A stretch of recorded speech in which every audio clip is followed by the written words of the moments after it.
Hello, good evening everybody, how are you doing? So, I thought it would be nice to pick a card this evening. I want to pick a card because I want to ask these cards to just give us a little bit of information on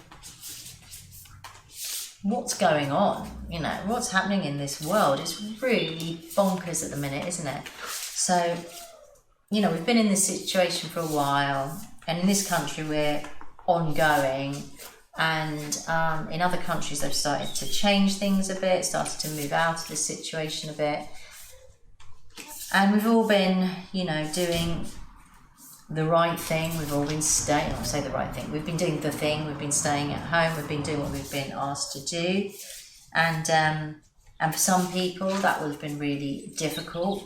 I might have said on a different video this phrase that someone said, which is, we're all in the same storm but we're not in the same boat. Really, really, really powerful stuff, isn't it? Because we could have had this situation, like I've had this situation. It's all been, pretty nice actually. I've had lots of time to really take stock. I've had time to catch up on things, time with the kids, time for my other half to be here, time for us to breathe a bit, slow down, to really see what we've got, to appreciate what we've got. And I haven't really minded on the whole not being able to go out or anything. Been doing our bit for people who need a bit of help.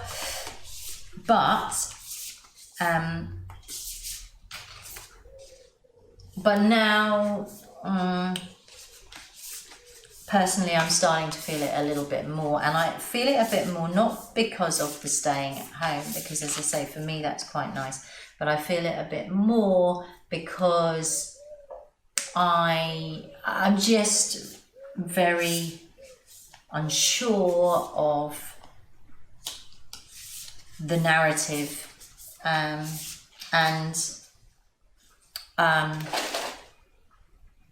I fear for our civil liberties, basically. So that's what bothers me, and for some people that won't even be on their agendas. I should explain that a bit more, because if it's not on your agenda, so that's the wrong way of saying it. If it's not on in your awareness, then what do I mean by that? Okay, so one of the things I mean by that, one of the things is that when it comes to do with vaccines, so I am very concerned about mandatory vaccines, which may well come off the back of this.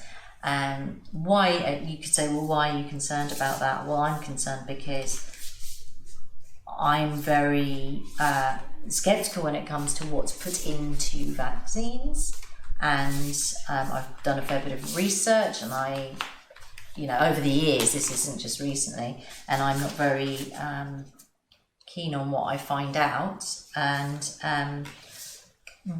but aside from that,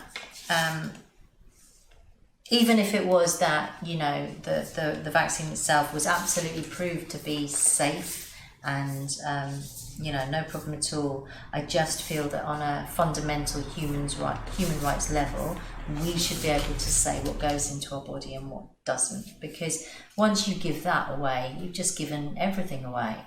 And I feel that we have given our minds away without even knowing it. We've given our minds away to the media, and we believe everything that we're being told on mainstream media, and I just want to question that. So from my point of view, coming back to this, from my point of view, although this has been a great period of time, I worry about the long-term implications. Of course, as well, things like, people being stuck at home. We're all, it's not... a lot of people are talking about this. The concern over mental health, concern over suicide rate, the concern over abuse, not to mention all of the information that's been coming out around, figures and testing, And it's a very difficult place to be. It's a very difficult place to navigate. And also, if you are somebody who comes out as somebody who's questioning things, you tend to be up against it a bit with people who don't really want to hear your point of view and feel like you might be judging them. From my own perspective, I'm never judging anybody, but I really feel it's important that we try and get some truth around all of this for our children. You know, they're the ones who are going to have to deal with this mess long term. You know, if the economically, if it all goes, which it isn't looking great, is it? So, yeah. Anyway, so those are some of my concerns. And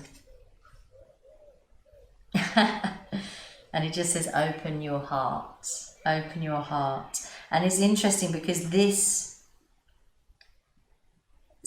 card for me is, it's really evocative, if you can see it there.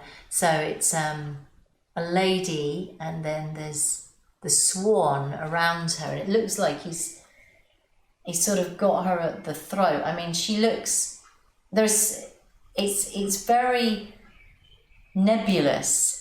And actually, that's exactly what I feel at the moment, that things are nebulous. So you've got a woman lying back with her mouth slightly parted. You've got this swan. She's lying kind of on the swan.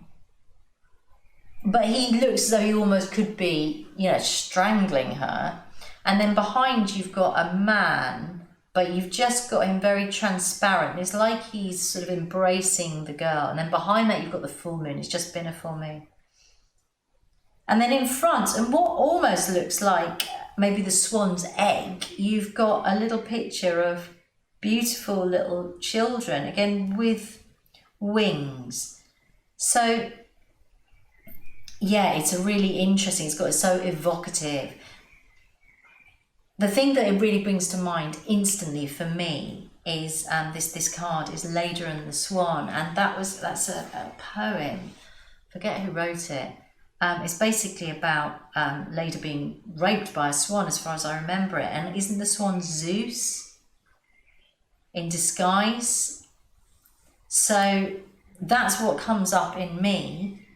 And of course, reading cards is all about perception. Your own perception, running through your own kind of programming, what something says to you, and it tends to really pick out the essence of something. So from what I've just been talking about, my own concerns about the what we are faced with at the moment, and when I was doing this, although I was speaking from my own perspective, I know that I speak from a lot of people's perspective too, and I'm asking, as I'm doing it, this is relevant for everybody. So what I get from this is that there is a very real threat of, abuse and attack, and that looks as though it's disguised in a very enticing package. We will save you, or this vaccine will save you, or I don't know, this app will save you, something from outside will save you, and it looks good, but actually it's not good, because it's going against your fundamental inherent rights as a person to live your life and be private and share what you want to share, but not share everything with everybody. You don't have to do that. There's no laws that say you have to do that. So you've got that, and then you've got this rather handsome man, embracing this woman. But again, it's all, you can see through him, he's transparent. But that's not what we're getting. We're not getting transparency at all at the moment. We're just not getting that. We're getting so many just pieces of information. Look here, look here, look here, and we're confused. The full moon is a time of completion, and we are sort of in a place of completion to some respect, but also it's a high energy place, and it can be intense, and it can be emotional, and it can bring up things in you. And so I feel that this moment right now of this full moon, which is up, also brings up people's insecurities. And so what's been hidden and what's underneath is started to come up and to be shown for all to see, and it's intense. And so what happens is people get on their guard and they start fighting their corners. Then, as I said, you've got these lovely, in this sort of egg, it's like you've got these beautiful angel characters, and so it's like there is the birth of something new, or the potential for something new, and it's something really quite angelic and beautiful.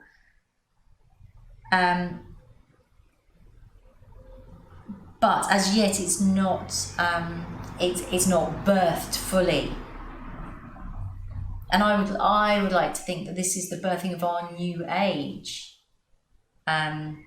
Or some people call it the event, or the awakening, or the moving into the fifth dimension.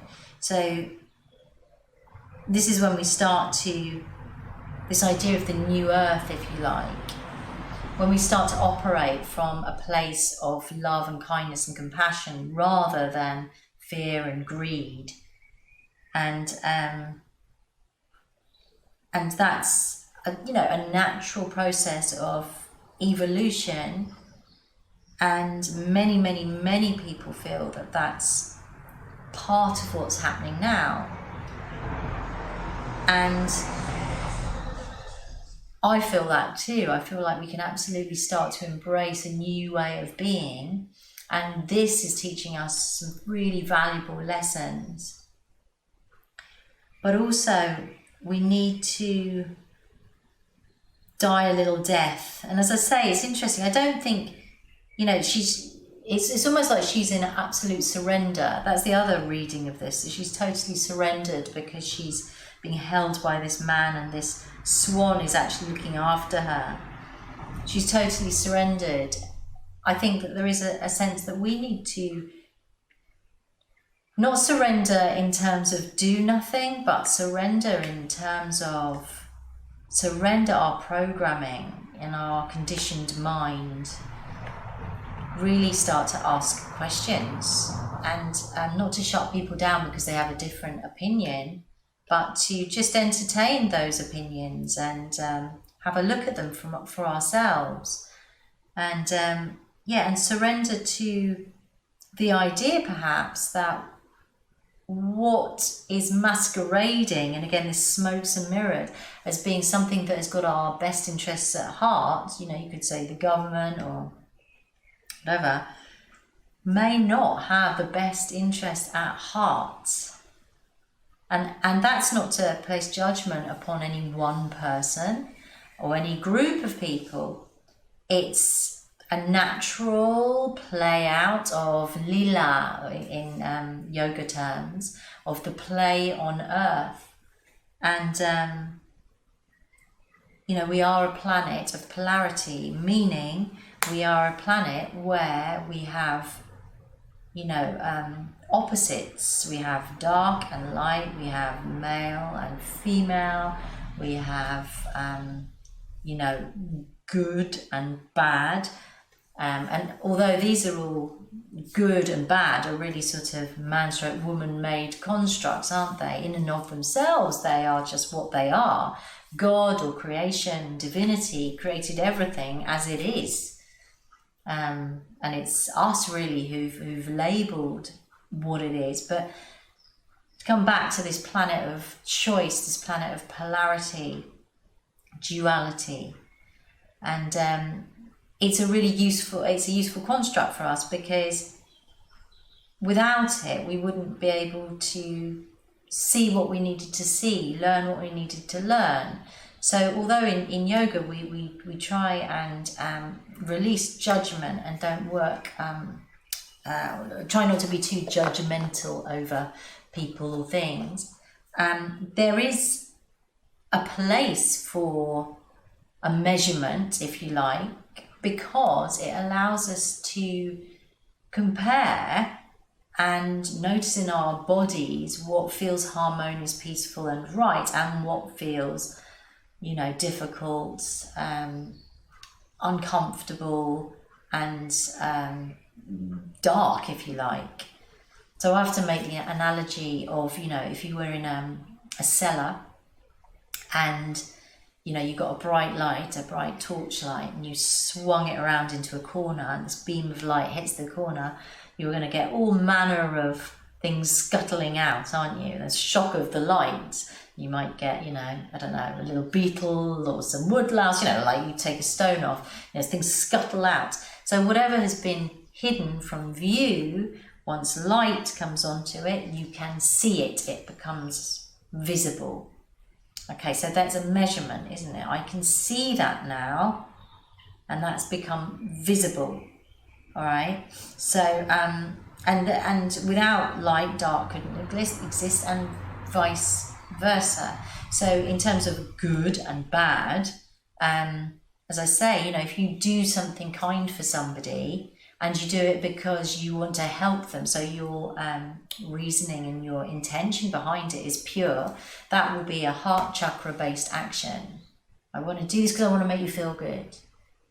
And then what you will get back, of course, or maybe not always, but often you'll get back a pleasurable sensation in the body, feel good hormones. You've done something nice for someone, you've made them feel better. Perhaps they're saying thank you, perhaps they gave you a gift, I don't know, but there's this sort of exchange. And then, on another level, if you have an argument with somebody and, maybe you have a bit of a shouting match, you leave them and, you feel, you don't feel that, do you, at all? And then you've got your measurement, haven't you? You've got your measurement. This is how I feel when I act from my heart. And then, so when you've been in your argument, you might have reacted from fear. You might have felt judged. So you might feel like someone was having a go at you. You felt judged. You felt attacked. So you came back at them with whatever you came back at them with. So that would have come down from one of the lower chakras, maybe the root chakra. It's to do with fear and attack, like throwing something back at them.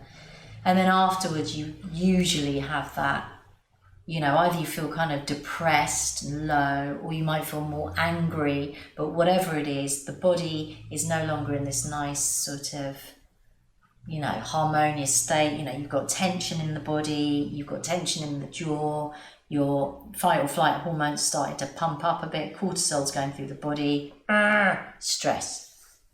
But we've got those two to notice. That's how we notice, isn't it? Polarity.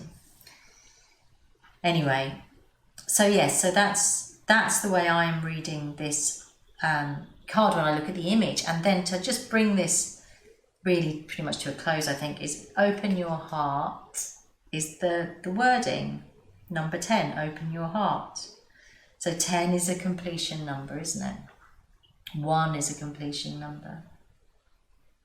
Both the beginning and the end, if you like. And that's another truth, isn't it? That in any seed, you have all the information that is needed to bring that, whatever it is, into complete fruition. So if it's a seed of a flower, then all the information is there for that beautiful sunflower to burst forth. It's all there.